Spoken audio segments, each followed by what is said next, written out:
then this should be lecture number 22, I believe, and we are in the middle of discussing the Dirac spinor quantum field theory. And these formulas here define the model. We have an object psi.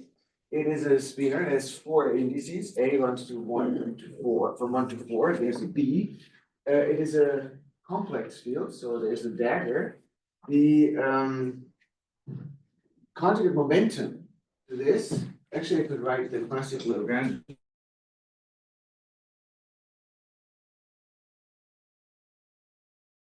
The Lagrange means on bar, we copy things, and when you compute the momentum, we'll find it is psi dagger. The complex conjugate is essentially the momentum to the psi itself.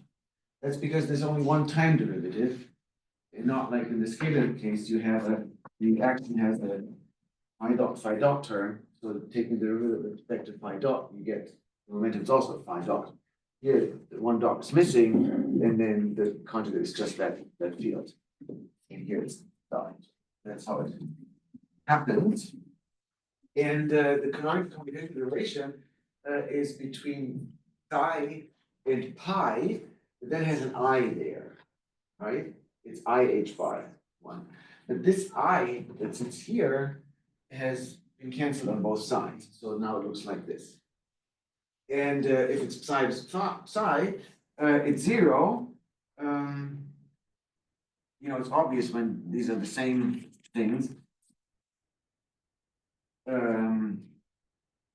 But this is now a statement for all the different components and the different positions and for the daggers.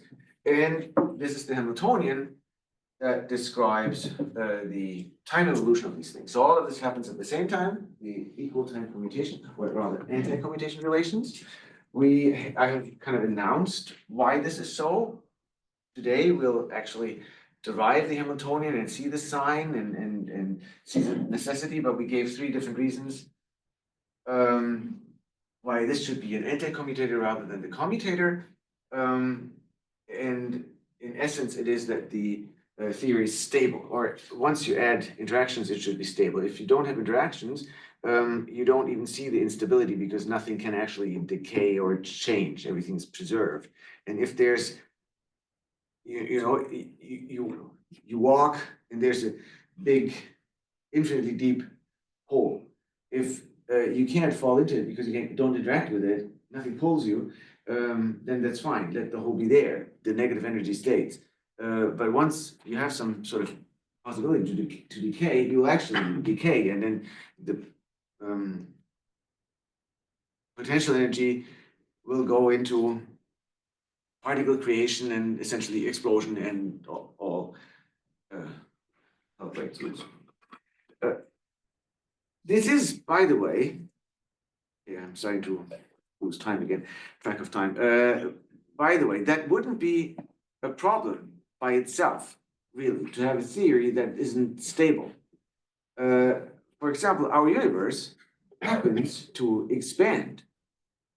And it's not just because it has been expanding and now it's slowing down. It rather accelerates, right? That's strange enough.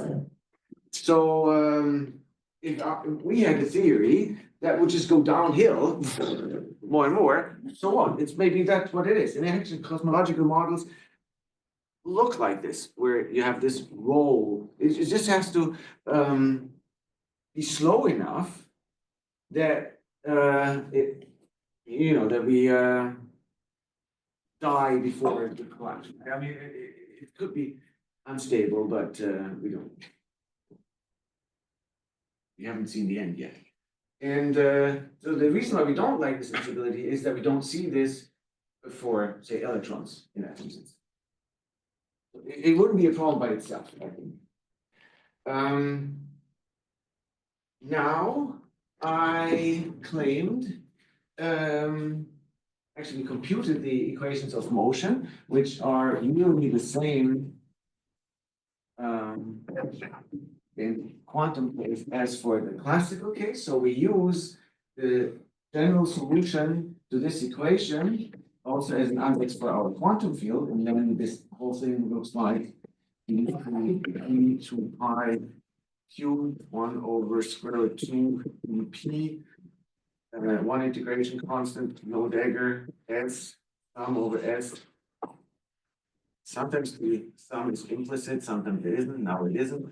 A, S, B, spinor U, S, E, e to the minus I, B times x. Every time I have to think about the sign, B, dagger, S, P, V, S, E, e to the I, B, x, boom, and P0 is E, T. So this is what we copy.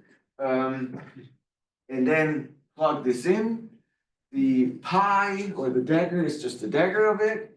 And then we could figure out the homework, what the commutation relations between these A's and B's are. And the A at P with A and S, sorry, A of P and A of Q. The most interesting one is where this is no dagger and this is a dagger. Then you get delta SR delta 3 I root delta SR delta 3 T minus Q. Then the A with the A is 0. And the A dagger with A dagger is 0 as well. And then you think, oh, nice, these are my number operators. And then I can use them to create and annihilate my particles. And I haven't done this computation yet. I want you to do this computation from there to there. I'll leave for the end of today the computation from here to there, which is slightly simpler and can be done hopefully today. But I wrote this down for you to look at it at the same time, both sets of anti-commutation relations, and comment. Goodness, what's he asking? Yeah.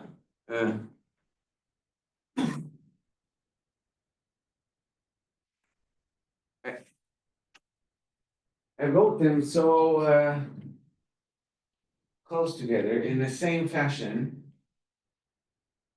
Yes. I guess there's an extra factor of 2 pi.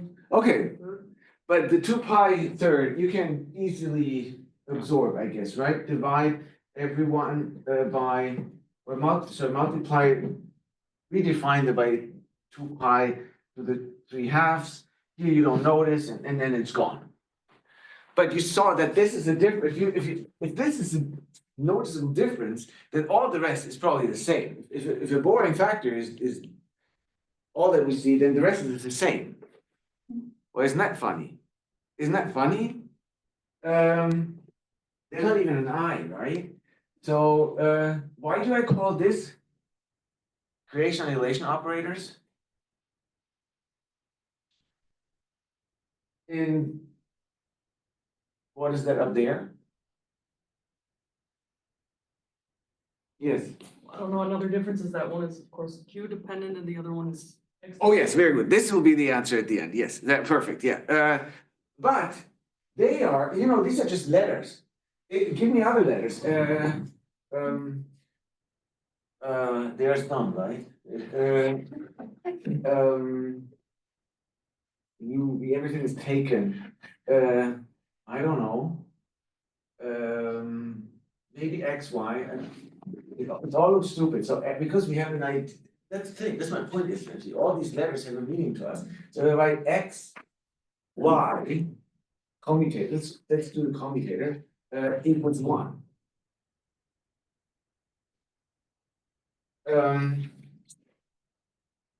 Or UV or something.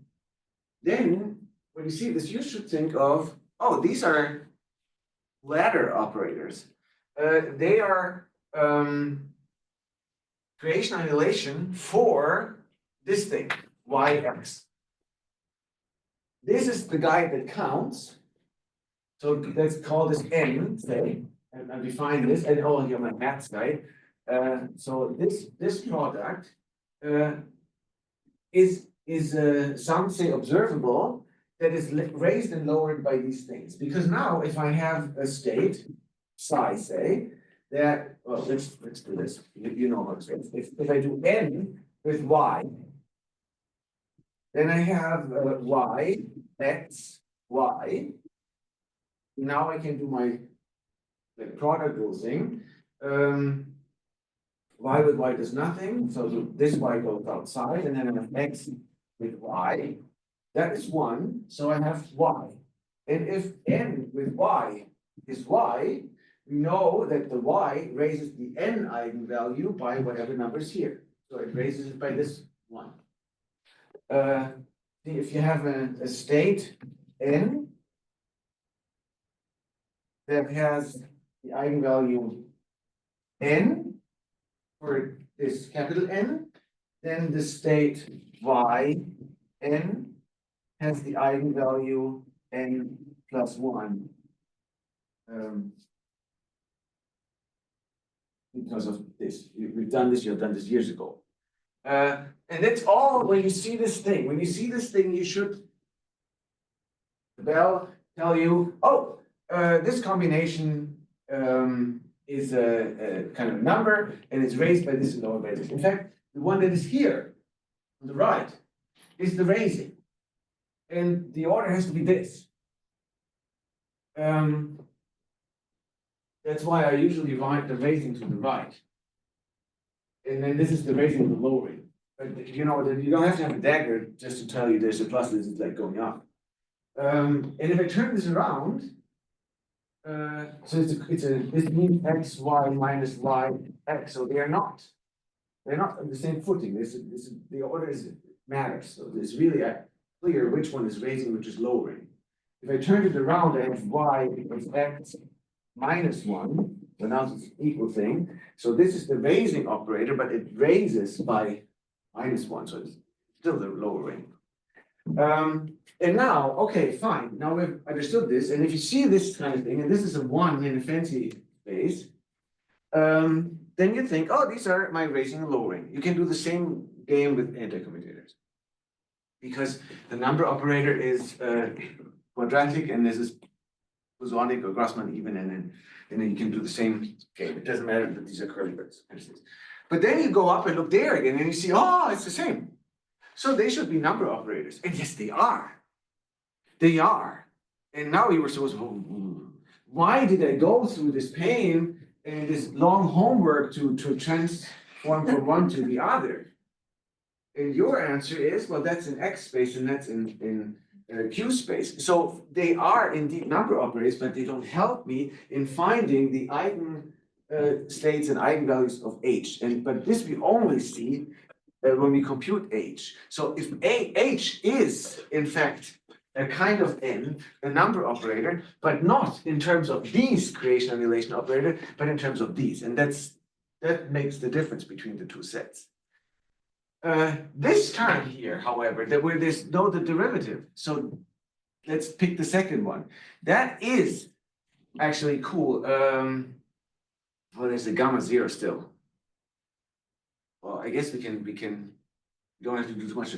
See, if there was a psi dagger psi in H, well, then it would be really the number counting these excitations. And it would mean you have an excitation at a certain point. So these create excitation at a certain point, and they contribute to this energy. And at this point as well, and this would make sense if you have a potential and no like motion. Here, this derivative tells you that, well, the particle can move and its energy can flow. It's not just counting independently what's happening at this point and at this point and at this point, but there's a derivative, which is the difference between the values at two different points. In this space, it'll be super diagonal. This is just the answer. Again, you know the answer. The answer is integral d3p to I third 3p and then a s p. So there's no derivative in p. A, S, P, the sum in S was up to now, implicit, now it's there again, B, P. So this makes the difference that in terms of the A and B oscillators, you have this beautiful structure, which prefers that over that. Was to be expected.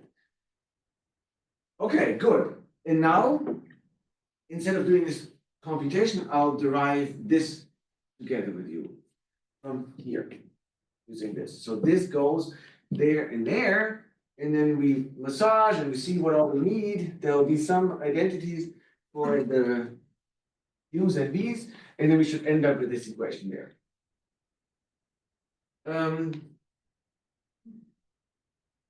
Now, this thing is time dependent. There's an x4 vector, so this is a t and an x vector, and the time sits in this exponent.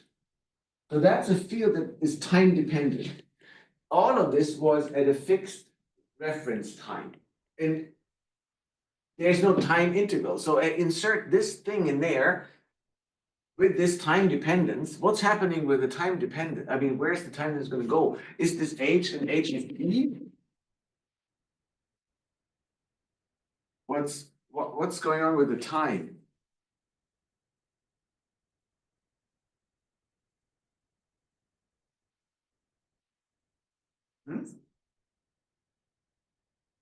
This clearly is time dependent, although not super complicated. It's just a phase here and opposite phase there.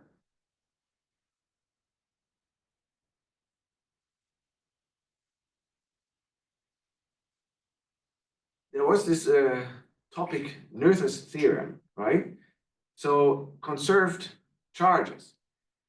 Conserved charge is a function of the dynamical variables, which clearly are time dependent if something interesting is happening at all in the world. So that these degrees of freedom change, but a certain combination of these changing. Oh, because if it's time independent, energy is conserved. Exactly, and that's the case here. So although this integrand here is time dependent, and the integral doesn't take it away, if you integrate it over time, of course, time wouldn't be left. But even here, this nice combination, in this nice combination, the time dependence will cancel out. So we could do two things. We could just set t to any value you wanted and compute h at that value. So just put t to 0, and then it's a little simpler, I guess. Or we leave it in, and I'm going to leave it in to see that it actually cancels. And if t is in there, I can do something even more clever than I can. So this thing, this part looks a bit like part of the equation of motion, right? This operator here is I gamma 0 dt. So a dt is psi dot, and then the rest is minus I gamma vector times gradient. I take it to the other side. It's equal then plus I gamma vector times gradient, and this to the other side, and then it's psi hat and nothing equals this to the other side. So what's here is really part of it. And since this whole thing with the time dependence satisfies this equation, or this equation, which is the same, I can really replace that part by this. And then my Hamiltonian, so that's the answer. It's not where I'm starting. The Hamiltonian is integral d3x. How many i's do I need? I psi bar. What do I want? Psi bar. Psi bar is there, and then I gamma 0 psi dot. Huh? So this Hamiltonian there, and this one here is the same.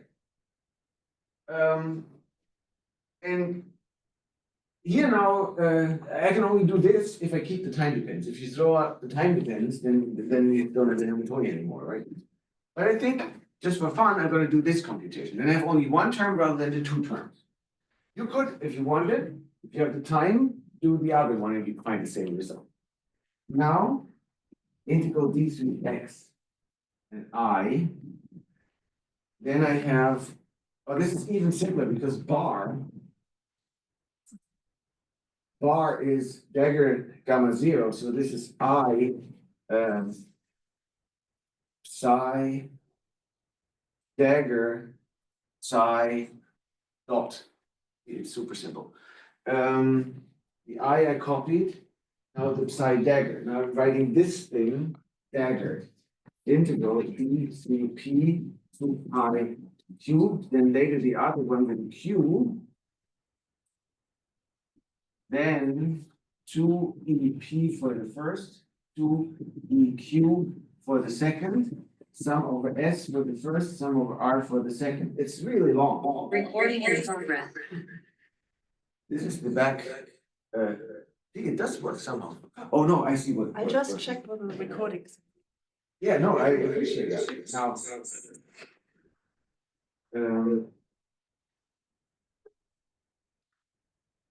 this is going to be the dagger. So the dagger of this, I'll pick this first. It's B S P V S dagger P e to the minus I P x plus A dagger S P vector U dagger S P e to the I x. This is the psi dagger. Now comes psi with a dot. And the dot means I get minus I energy plus I energy. So let's write times minus I energy. And here we have the value Q for this.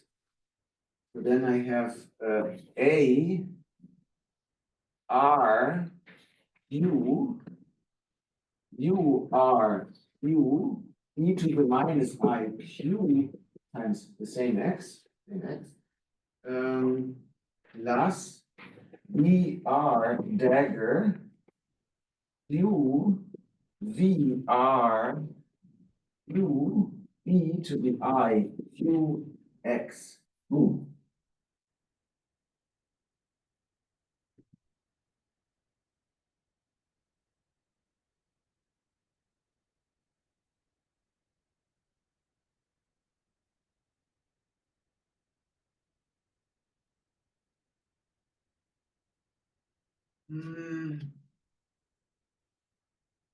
I guess these are 4 terms, right?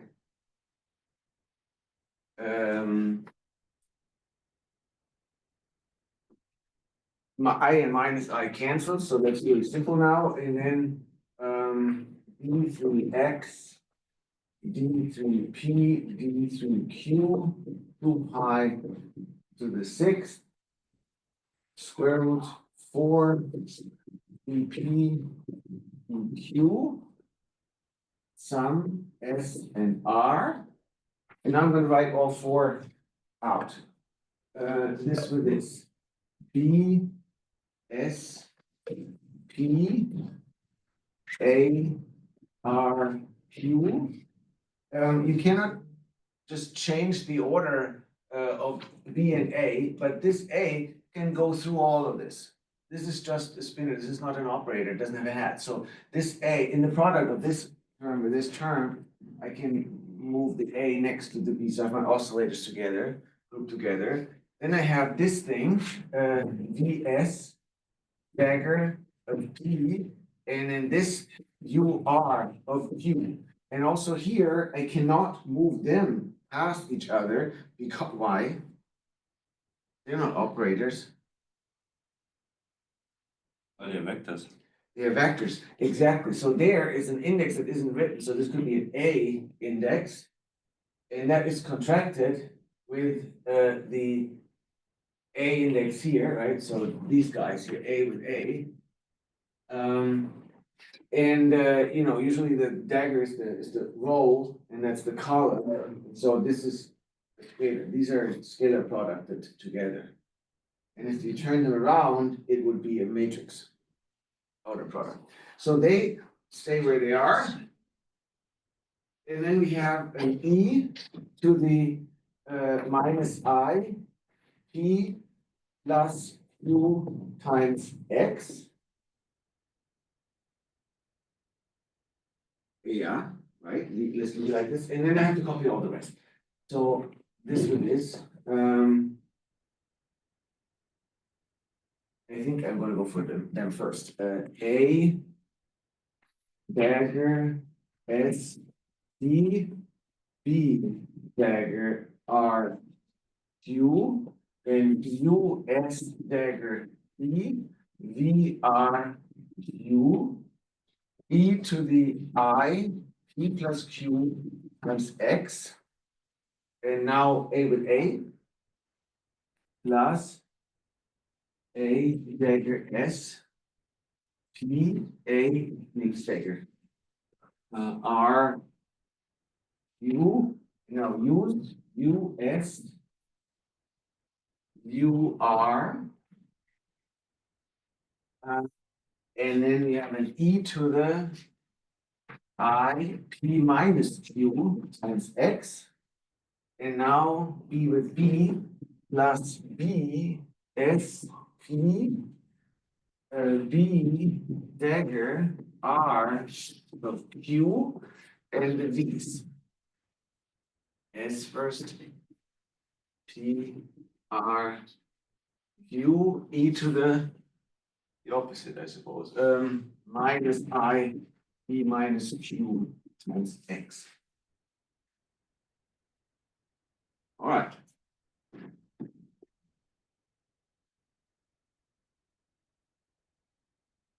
Know that the answer is going to be simple.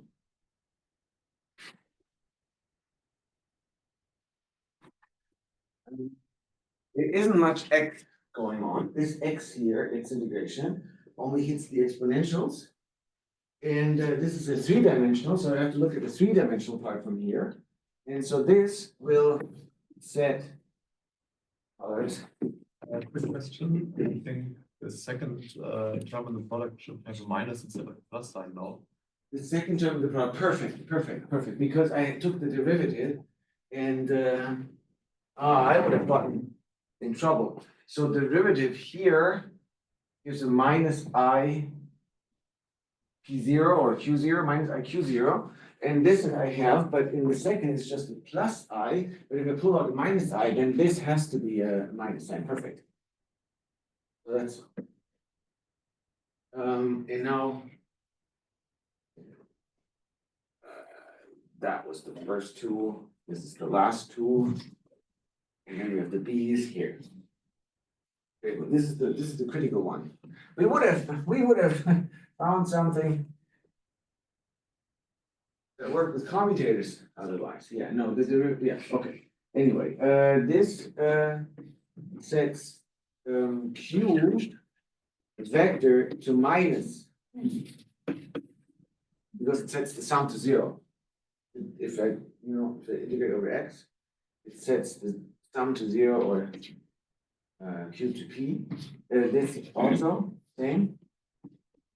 And these two have a difference there, so this will set q to p.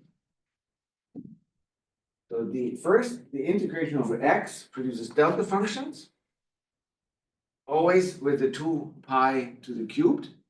And then the integral over q will set the q to p, and then the q integral, x integral will be gone.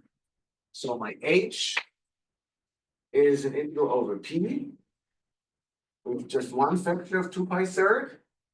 And then there is, it doesn't matter whether q is plus p or minus p, the energies will be the same. And in the third term, u r or u r of q. It is.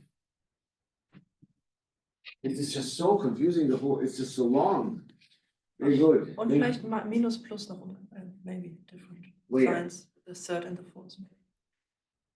Third is You want the minus. sign there? Yes, the minus. The minus?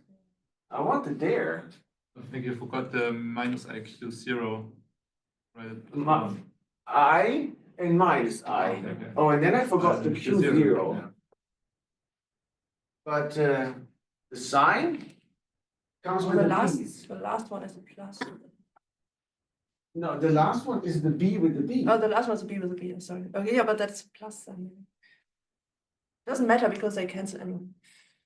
They shouldn't cancel. Well, they cancel because I reckon the third should be a minus and the fourth should be a plus maybe. But why? Because there's a minus IQ in front. Minus I times this. Oh, sorry. Okay, fine. Sorry. Yeah, I was on. Yeah, I'm just saying, there's tons of places where you can do signs and words. For example, this. So we have, in the denominator, we have a square root of 4, that's I guess a 2. We have an EP squared. This is an EP, just an EP. But the Q0 is now a P0, and the P0 is always an EP. Right? This is what we write at the end to remind ourselves. So this is an EP, which then cancels. There's not much, it's going to go super simple. And then we have a sum over S and R. And let's copy this stuff first. P, S, P, and then A, R minus P. And then we have V, S, P, U, R minus P. And the spatial part is gone. The temporal part is still there. And this doesn't cancel because you have minus 2I EP T. One EP and one EQ, but EP is equal to EQ, so I have two of them. This is a term where the H potentially has a time dependence. So that hopefully cancels out. So then we have minus A dagger S of P and B R dagger minus P and U S dagger P and V R minus P and then e to the 2I E P T is really vector. Then plus A S dagger P A R P, now positive, U S P U R T. And then here it's different in the energies and they're the same, so it's 0, there's no time dependence. And then a minus B S P B R P V S dagger P V R E. Need one blackboard for one equation, for one line, really.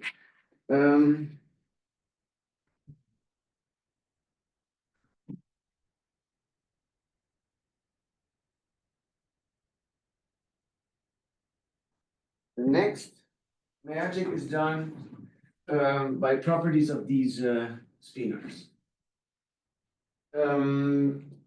They are in a way orthonormal. And we have proven something about orthonormal and complete. So we have shown in a previous exercise that USP with bar with R P for the same piece is equal to 2M and then the delta SR. That's not going to help us here at all because we don't have a bar, the U bar. And the U bar is a U dagger with a gamma. So this is really U dagger P with a gamma U R P, and that is 2M delta SR. And you can't just take the gamma out.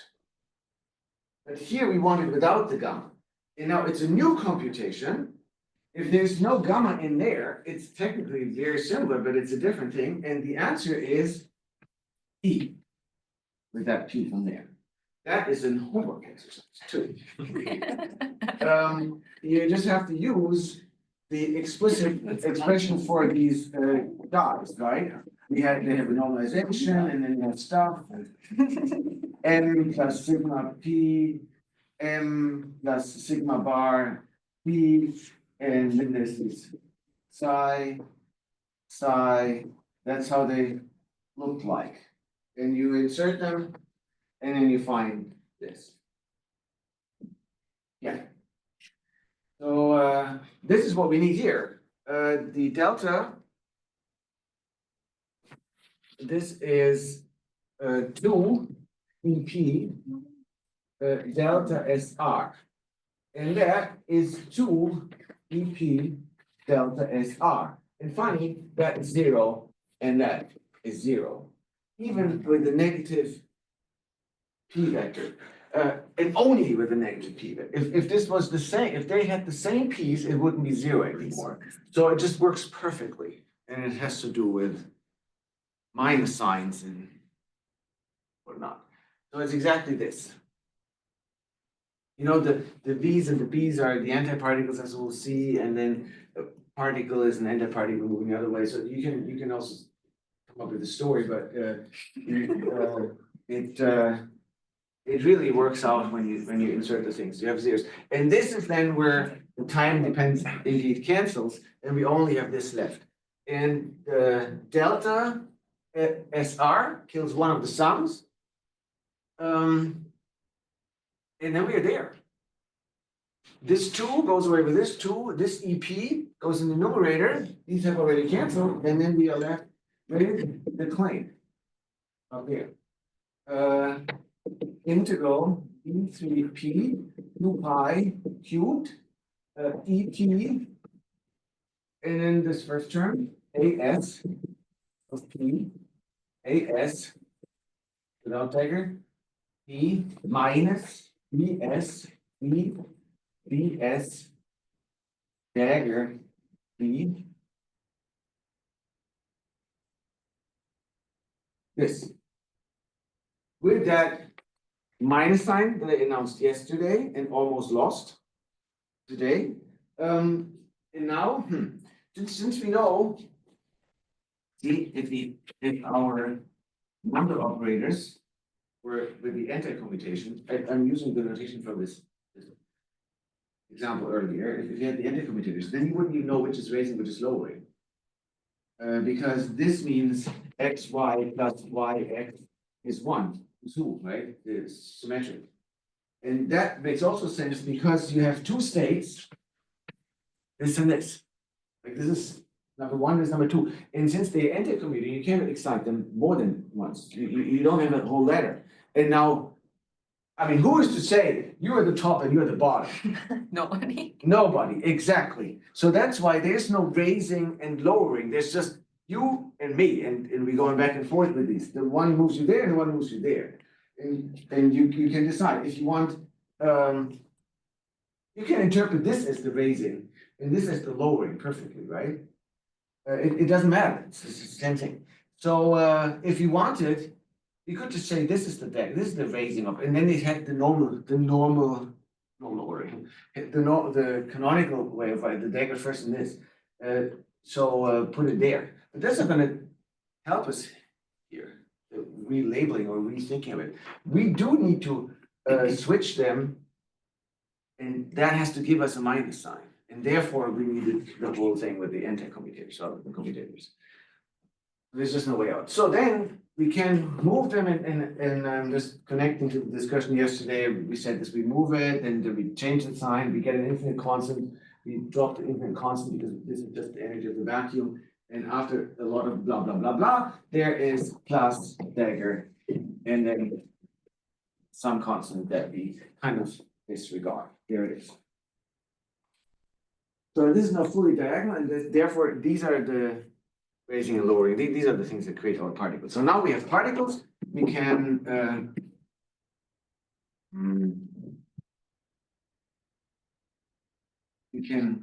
we have a lowest one, we call this definite. We have a lowest one, we call this the vacuum, and then we apply a certain number of these things to the vacuum, and we can choose A's. And then you give them, I guess, different momenta, a different spin, different S's, whatever that is. We'll figure out that these are spins, one. So you choose a number, 1 or 2. You choose a momentum, any vector, and then you have oscillators, or you have these operators act on the vacuum, and then you have a state with a certain energy, namely the sum. So the energy of this thing will be P1 plus P2 plus whatever comes else. You can add a normalization, and you always have to have this 2 P1, 2 P2 to make them normalized in this relativistic fashion. And then we can give this a name and call this, for example, D1, S1, comma, D2, S2, comma, all the other numbers. And then you want to indicate somehow that this particle is of type A, and that is of type B, because you have 2 types, which will momentarily turn out to be each other's antiparticles, but you have to, and so you come up with anything. I don't know, I came up with the bar. So if there's a bar, or you're writing A or B in there, it doesn't matter. So it's just the point, you have 2 different types of particles, and they have labels, a 1 and a 2, and a P vector. And if this energy, and also on your homework, you'll show that this, the momentum operator, so the momentum operator P is this guy. It's not that long. It's not longer than any other homework. But what else can you do in a free field theory? Then, yeah. What is the momentum operator? It's pi. It's d to x pi psi, and then some sign. You know, the Hamiltonian was here. This is pi, right? So this is pi times psi dot, like E,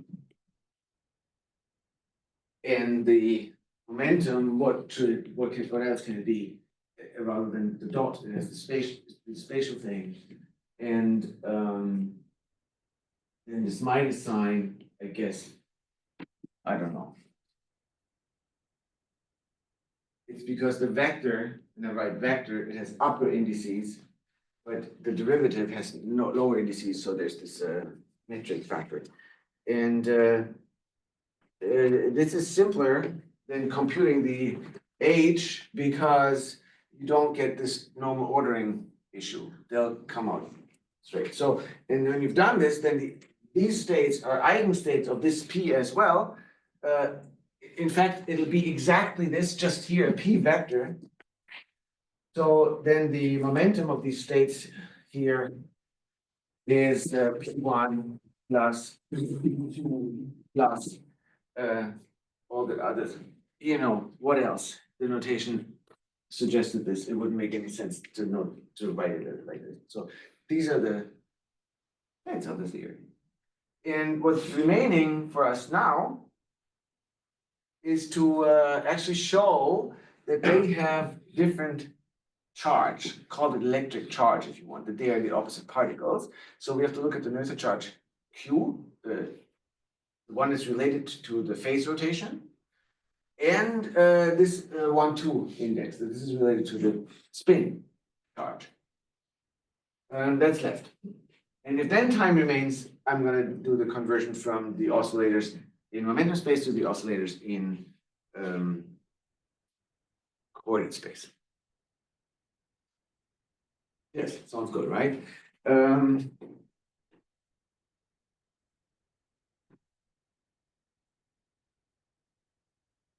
Yeah, in fact, it'll be really similar, the computation of the electric charge, that I'm tempted to just mess in this. So what's the expression for the inertial charge?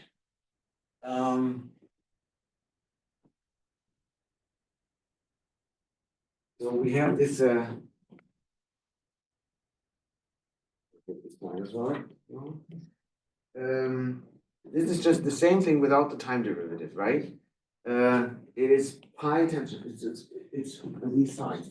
So the Q is integral d3x psi dagger psi, no dot. So it is really basically just this, without the dot.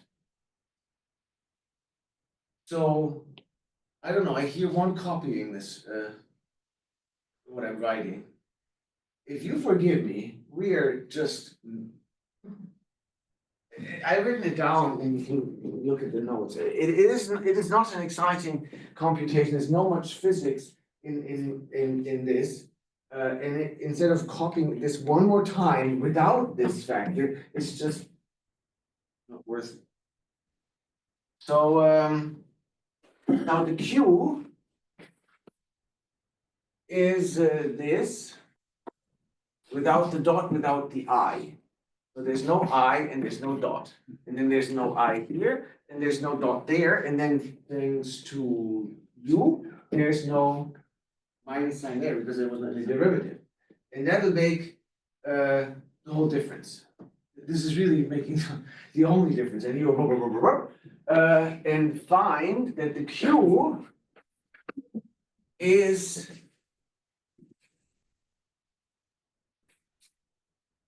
this. Right? The Q is this after exactly these steps, except for what have I missed? Here, there wasn't any Q there. So we can't cancel this. So there's another, we can cancel it. We can cancel it. So it should be, well, this guy came from this extra, and there must be one less in the numerator. So this is gone.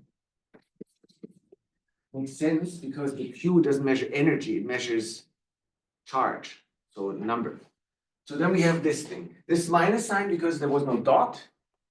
And here originally was to the right, so we keep it to the right.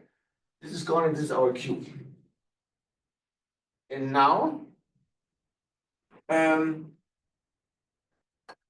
since we decided who of them is the creation and annihilation operator, we decided it here, right? When we say that this is a particle, so we said B without the hat annihilates that state. In this point, we said which one comes on top, right?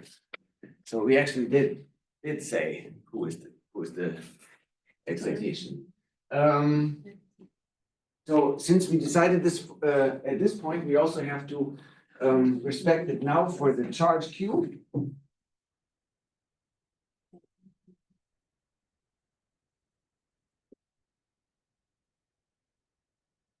And therefore, I want to turn this around. And I have an anti-commutator to do this. And then it gives me a minus sign. So it does the opposite to what we had in the Hamiltonian. P 2 pi AS P AS P minus B S P B S P plus an infinite constant. Here we go. And that is, in a sense, it's unbounded, but it's not an energy spectrum. It is just another conserved charge, which we interpret as the electric charge, and you could have lots of negatively charged particles. This constant is the charge of the vacuum, and that is infinite. Weird vacuum, but probably weirder that this is the operator. So you just you normalize, you set them, you throw it away, right? This is now the Q's Q prime, and Q is Q minus Q0, or it's the Q hat normal ordered. That's this part. All right. So now you just look at this, and then this is what charge. What charge does this state have? This is a state with a certain energy, certain momentum, and now it has a certain charge. What's the charge of that guy? Just A and B? Or Yeah, you can have to add dots. It's something plus. the number of A's minus the number of B's. Right, so it's 1 minus 1 plus 0. So like here, the P1 I copied there. So this is, it counts as 1 because there's 1, and this counts as minus 1, and then whatever comes next. So plus or minus, and total number of A's minus total number of B's. That's it. Yes? Now each particle has the same charge. Don't we have particles with different charge steps? Like Oh, you mean a third? a third or two-thirds? Yeah, but this was just the charge that came out of the Noether theorem from the symmetry, and you could multiply this by a third, and it's still preserved. It's still a conserved quantity. It's just a third of what you had, or you put a minus sign, more innocent. The number, the value, isn't predicted by anything. You just find something that keeps its value time. So But we couldn't tell. A and B always produce a specific type of particle, and I need another C and D, for example, to create another type of particle. Exactly. So these create certain particles, and if you don't multiply, so you should have an E there, so many Coulomb, and then it makes sense with the units. There's someone who sets each bar to 0, but to 1. But yeah, all I'm trying to say is that the number, the absolute value of this number doesn't matter. And if you have different charges, different particles in there, you have to actually have a field for everyone. Like there's a psi for the electron, there's a psi for the muon, there's a psi for the tau, and there's a psi for the neutrino. Well, the neutrino, we don't really know what kind of, it's not a Dirac particle, but for all the particles, like the quarks are massive spin-and-a-half particles, so they get all their own psi. Okay. It's a whole zoo. It's better than it used to be. Before the quark model, you had fields for all the combinations, which know like in chemistry, it's all built by a few quarks rather than all the different photons. Spin is, this was really quick. I didn't write anything, so it was really quick. And I don't get in trouble with the time. Now, the spin is slightly worse again, because these operators just happen to not produce any nice spin. You know this, there's the spin, what's the spin charge anyway? What's the Noether charge for the spin? There isn't really any, it's only angular momentum. Angular momentum is the charge for the rotation symmetry. And then you can split the angular momentum, m, we call it, into an orbital angular momentum and the spin. So the spin by itself isn't really a thing, it's just in the combination. Also, this is the conserved quantity, and then if you you change the origin, then you suddenly have a different momentum, and so it's not really not frame independent. And then this is a vector, so it has three components, and you know that the three components aren't compatible observables, even in quantum mechanics, which is what we're doing. So we don't expect this state to have a well-defined spin vector. At best, it has a well-defined spin component along a certain axis. And the most natural would be along the momentum that it creates. But then you have different momenta, and you know what we will show instead of writing. So this S is integral over dx as all of them, and then is psi dagger psi again. Always the same. This is the number. You could put the number inside if you wanted. The dot for the time derivative, the nabla for the momentum, and here it is sigma vector. And sigma vector, this is also, it's a past homework, we've done that, and this is a half sigma, and these are the Pauli matrices. So this is a 4x4 matrix, which matches with these 4, and this is the Pauli matrix. So that's the spin vector. And if you plugged in the expansion in terms of these oscillators that we had, same thing we did here, you wouldn't find anything beautiful. And not as much would cancel as in this case. So instead, I am happy with looking at one, not just the whole state, just one of them, as at rest. So there's a particle which I create with the A, but I don't give it a momentum, it just sits there. And I want to know what is its spin component along the z direction, say. So I ask this, take just the third component of this thing, so the sigma 3, and then you could say, if it has a single one, I'll just add, you know, this is a single particle state of a particle addressed with up to now unclear. We want to figure out what this S means. So with the label, and what S3 does it have?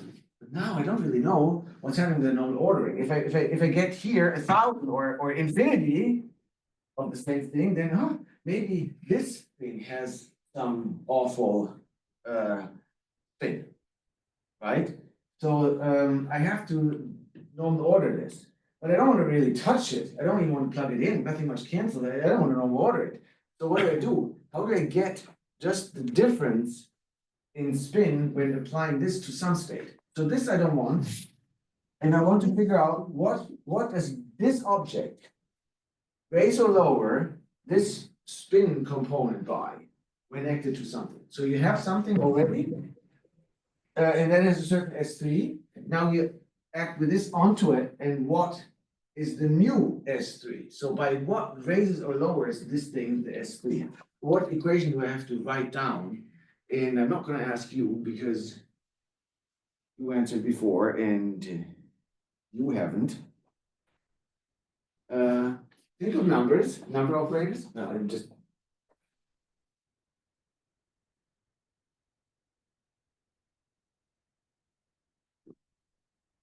Talk to me. Well, you're talking all the time.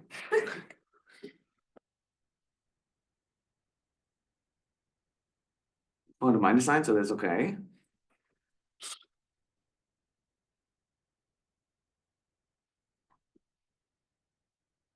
Similar equation to what we had before. Yes, exactly. But what exactly?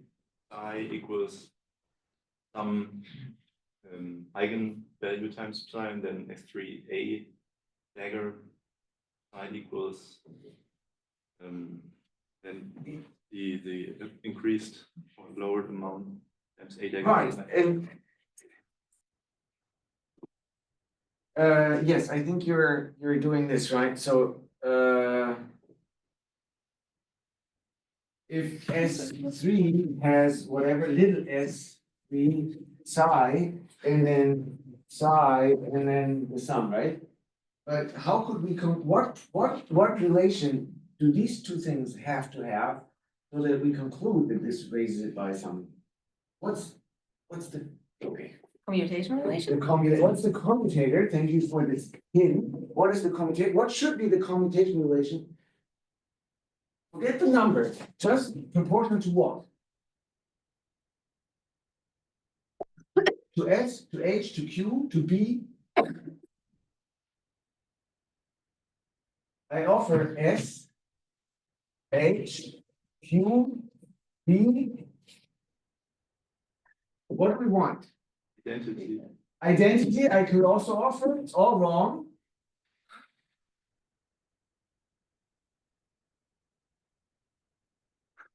No, there's just one, I guess. A.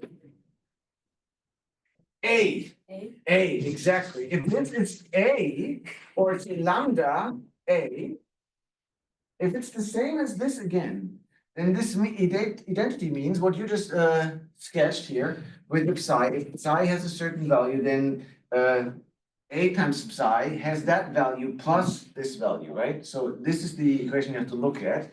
And if this creates a spin 1/2 particle, what do you want lambda s to be? Exactly. Or at worst, -1/2, right? So, and this is what it will be. If there's one of them, they will be labeled by 1, it'll be half, and 2, it'll be -1/2. This is the computation we're trying to do now. So, and when we've done that, we're good to go into weekend hibernation. Then we know what our particles are. Then we have solved the free Dirac spinor quantum field theory.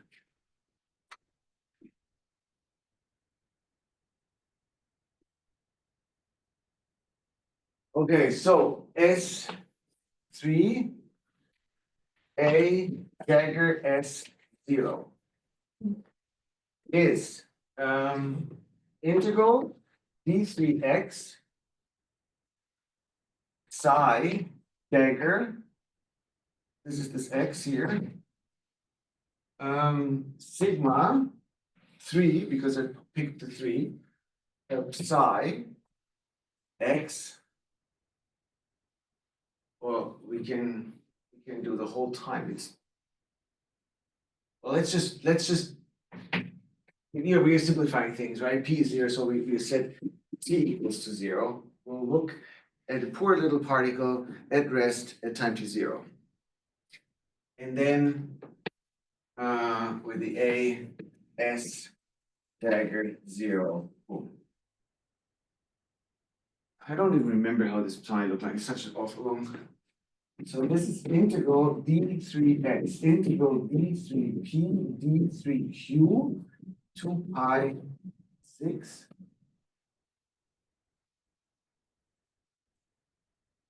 One over 2 EP 2 EQ. So I'm writing the commutator of this, and this is the dagger.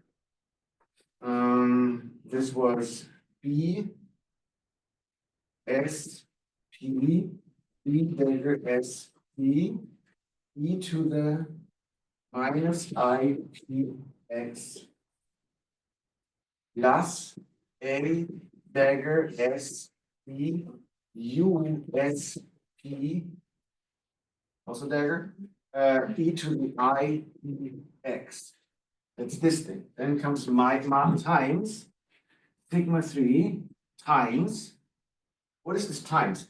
This is a spinor. So this is the spinor here. This is an index. Then this is a matrix spinor space.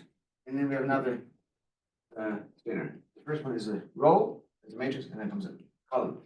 And it's the normal one. It's A R sum S and R Q U Q e to the minus I Q x plus B dagger R Q V R Q e to the I Q x. That's the thing in the first spot when we did comma A S dagger 0.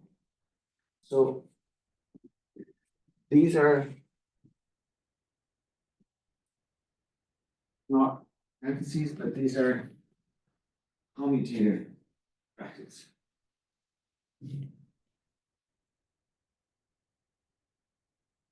And now we have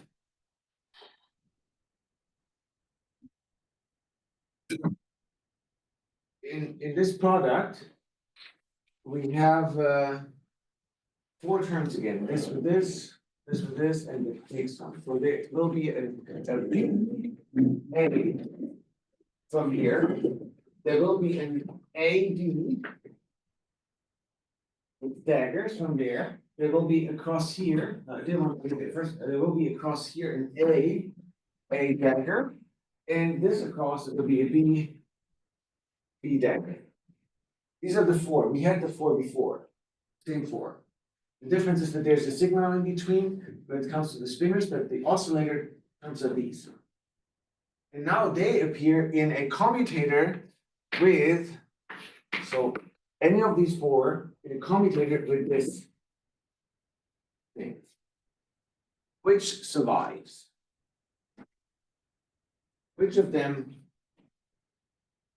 doesn't survive?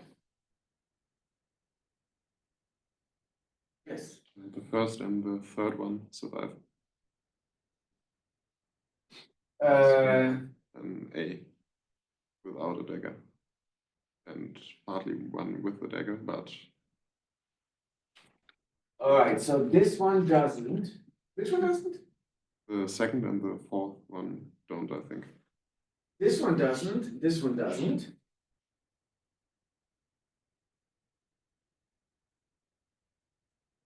But now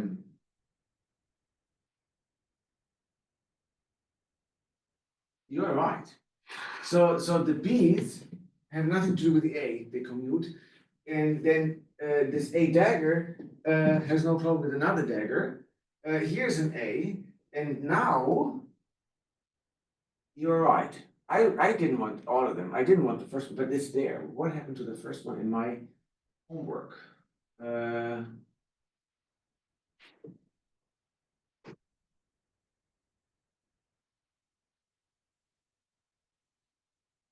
Did I make a boo-boo there? Hold on.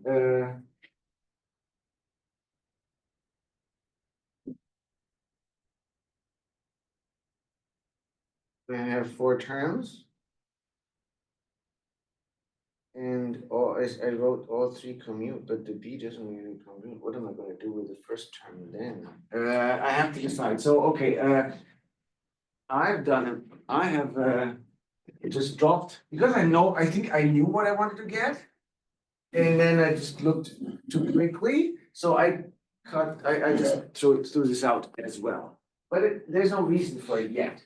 And this might spoil my story and my Friday and my weekend. So now, at least we're going to throw out 2 of them. What else can we do? Which ones are they? These 2 together, right? And these 2 together. No, everything with this A. So these and these 2 together. So this one is gone.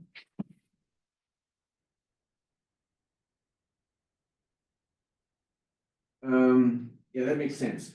That this is gone because B with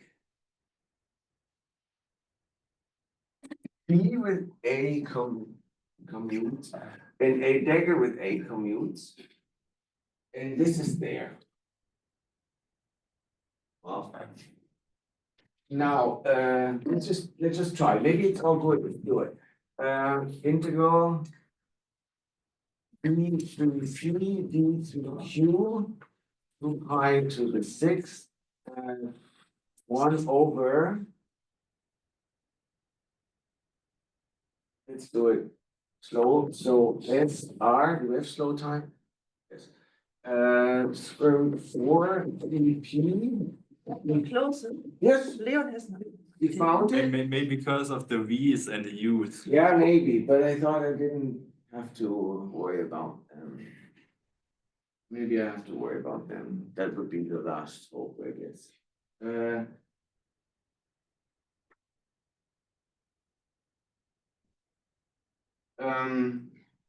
Just honestly, I have thrown this out for no justified reason, and I don't know what's gonna happen. And so we have, let's do these two first. Then we have a V dagger S D vector with a sigma in between, and then the U R Q. So that's these. Then the oscillator part. No, let's do the exponential first. This is minus I B plus Q times X. And now the oscillator part. This is the B S B A R. See, there's another nonsense in this because we have an S as an external, as a free index. I shouldn't have a summation over S right there, right? So that's the T. This S is a T, just not to conflict with this S right there. So let's call it a T, which is not time, but it's a T because it's close to S. And now this is a sum over T, and this is the T, and this is a T, and an R from here, and a Q, and then it's R A S dagger 0. See, now I noticed that this just didn't make any sense.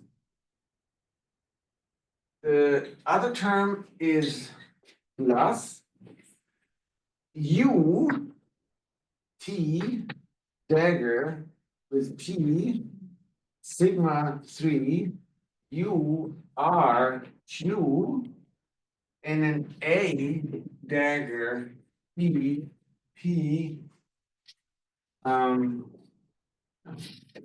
exponentials is P to the I P minus Q times X and then A T dagger P A R T A S 0. Now we integrate over X. This will here set Q vector to minus B like it did before, and here the Q will be B. There will remain time dependence, oh, which I said to 0, and yaha.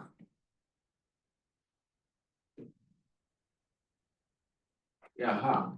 I really want no time dependence. I really want the T to 0. Because then if I didn't, then I have my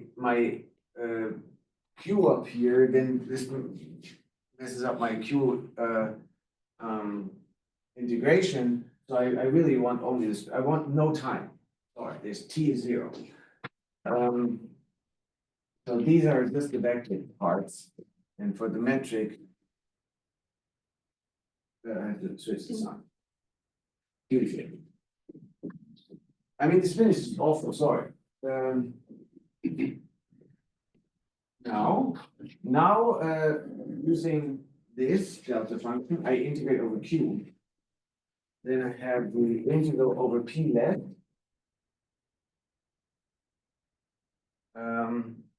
1 over 2 E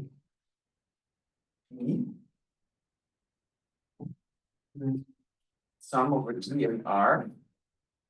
And here it's V T dagger P sigma 3 U R minus B B B B So we'll work on this in one go because the B can be pulled out of this bracket. So it's a B, T, S, yeah, so B, T, E, and then the commutator, anti-commutator. Oh, that's too red. The anti-commutator of AR, U, AS, 0. And the other term where this A goes to the back and it's between these two is 0 because it's in this anti-commutator. Then plus UT dagger P vector sigma 3 UR, and here it is the P, not a minus P. And here, this as well moves out, so it's an A T dagger P vector, anti-commutator AR P vector A S 0 boom. Yeah.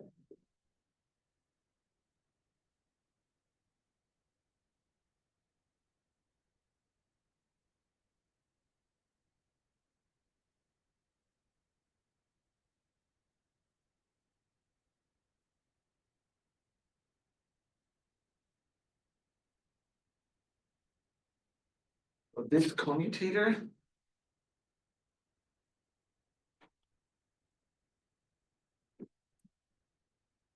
or anti-commutator is 2 pi cubed delta RS delta 3 Q minus 0. And in fact, this is just the same thing.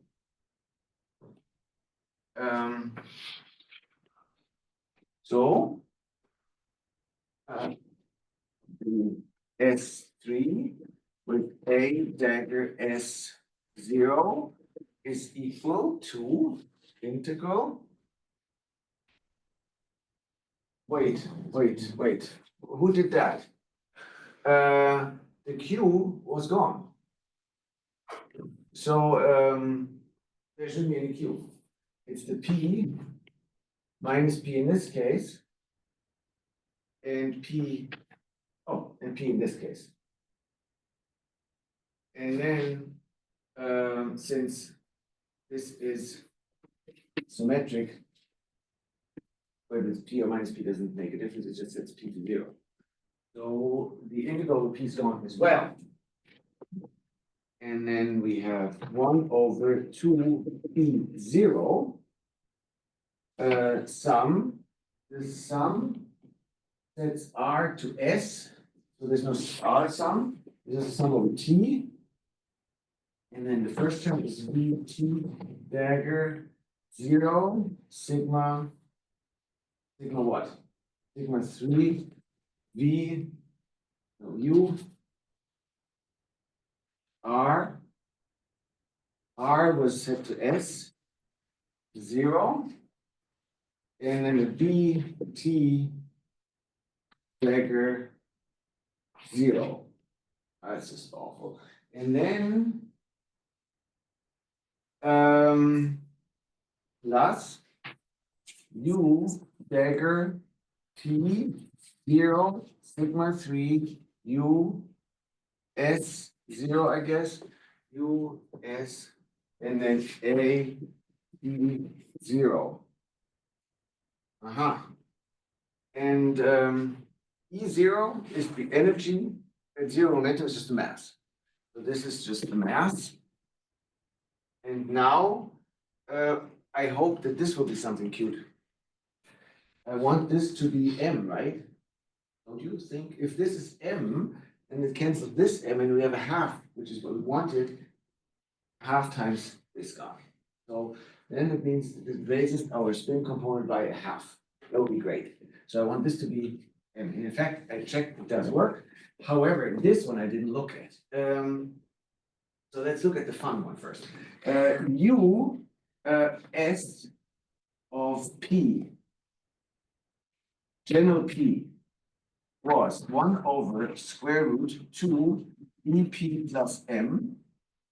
And then this M plus sigma P psi S M, oh, I see the sign. Sigma bar times P psi S, this is the U, and the V had minus sign there, right? So it's just this, and then, oh, it's gonna work. So the V is so close to it. 2 P plus M plus sigma times P psi S minus M plus sigma bar times P sigma S. Psi S this is the psi. And so this simplifies for P vector equals 0 dramatically. This is 1/2, and then this is M. So we have two M's. It's four M's. And then here, what is sigma? Sigma P. This is the four vector product, right? This is the sigma 0 times gamma times P0 minus sigma vector times P vector. But since P vector is 0, this is nothing. Sigma 0 is the identity matrix 2 by 2. And this is our energy, this is mass. So this is mass times identity matrix, this is mass. It's the same mass as this, it's two masses. And then here, the bar just means change that sign, which we don't see. So it's 2M, and then psi S, and that's a 2. And that's a 2.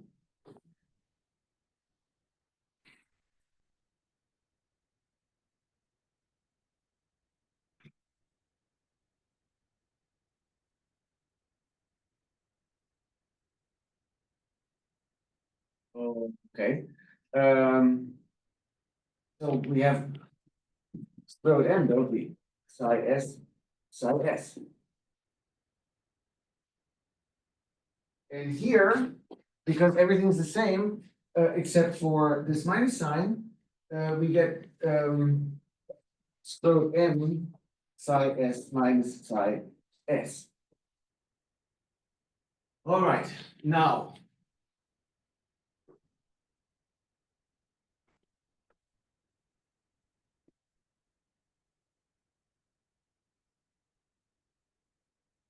Four minutes, exactly what I need.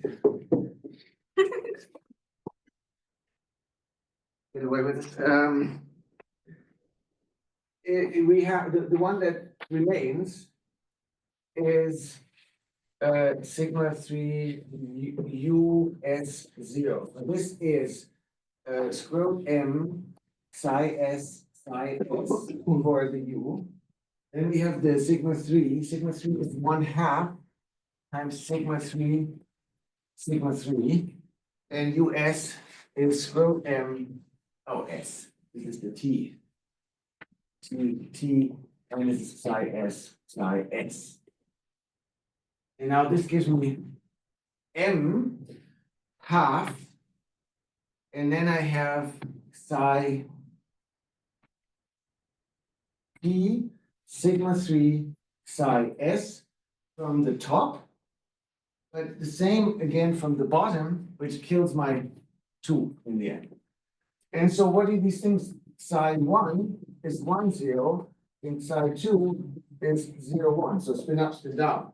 You can go fancy here and pick any direction, but I don't want to because I have my sigmas. I've chosen my sigma 3, so my basis vector should better be this. Otherwise, it just makes no sense. So then, and sigma 3 looks like this. And therefore, if you have the same, if it's 1, 1, you get 1. If it is 2, 2, you get -1. If you have 1, 2, you get nothing. If you have 2, 1, you get nothing. So what you get is either plus or minus M, and that's when they're the same. So if they're the same, you get M with one or the other sign. If these two are 1, you get plus and doesn't matter, it's just plus or minus. Good, and now the other one cancels, because basically you have a minus sign in where? The V is in the front. You have a minus sign here. And you have a minus sign here, then the two copies of it will just cancel, right? Here it added what happens up here and what happens down there, added up, this two. And if this has a minus sign, it's not that both have a minus sign, then would add again. So if it was a VV, it will survive. And that's okay, but the mixed ones shouldn't. And the V 0 sigma U x 0 is always 0. And that makes sense because what world, if you measure the spin of an A particle just sitting there, you suddenly produce the other type of particle. That doesn't happen. So I was just afraid. But no worries, trust in your physics. So A dagger S0 is equal to this sign, this M, this delta function, and this 1/2, 1/2M, this sum over T. This is gone. This is what this is. So plus or minus M delta TS. And then this thing, A T dagger 0. And now we sum over T, that sets the T to S. And then we have plus minus, M goes away 1/2. It could not have come out any better than that. You know, this is amazing. Okay. If you have any questions or comments? Just that we know where we are, we're done with the free Dirac particle. It is a thing that produces basically 4 different types of excitations. You can group them by their charge, and you have 2 excitations of one charge, 2 of the other charge, and then you have the spin degree of freedom. And depending on how you define your spinors here, the meaning of its extra numbers is different. In the choice that we have made here, and that's nothing special, it's just one choice, means that this S, this number, if it's 1, it means spin up in the rest frame of the particle.